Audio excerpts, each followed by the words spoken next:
In my book, there are few things more interesting than a deck of playing cards. And what makes this deck so interesting is that although it appears so fair and random, it can also be manipulated in fascinating ways that make the impossible seem real.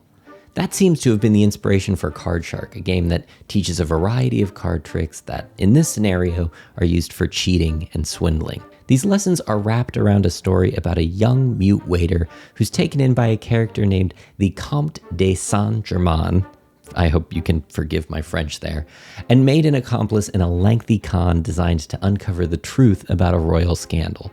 It's a story that's sufficiently entertaining and features quips from likable characters as well as surprising cameos from French intellectuals like Voltaire.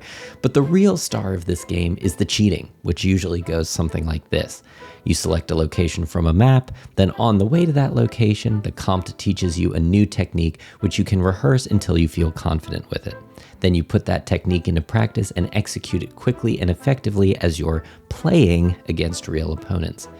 The execution phase is really just a timed test of the rehearsal phase, which is easily the most interesting part of the game.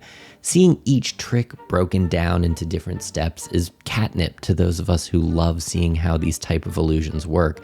And then performing that trick via whatever input method you're using to play the game is also surprisingly satisfying. These tricks often feel a little bit like puzzles. Even though they're being clearly explained and on-screen hints help guide your actions, the best tricks require a bit of thought and improvisation.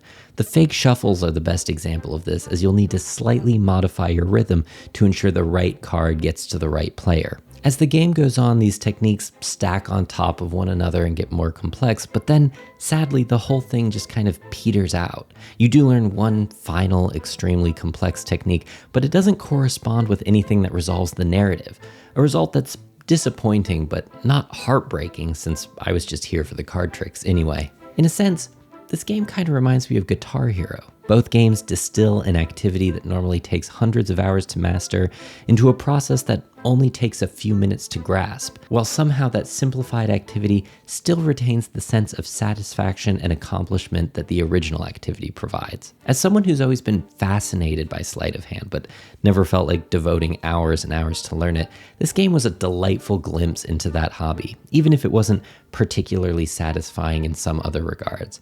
Other players may enjoy the unique visual style of this game or its simple story, but in the end, Card Shark is really about the art of manipulating that deck of cards. It's an art form that's underappreciated, but still extremely fascinating.